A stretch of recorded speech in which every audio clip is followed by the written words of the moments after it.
बोलने से कोई अच्छा वकील नहीं बन जाता। आपने बकवास भी करनी है तो लॉ के साथ कीजिए।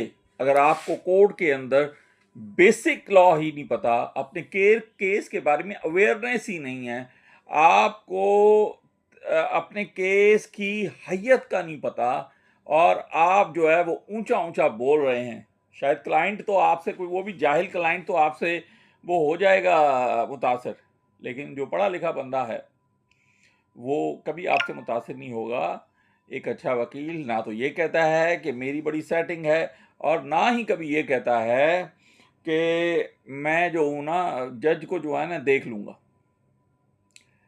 याद रखिए, अच्छा वकील हमेशा अपनी कानूनी गुफ्तगू जो है वो कोर्ट के सामने रखता है, और इस तरीके से रखता है कि जज उसके क्लाइंट को रिलीफ दे।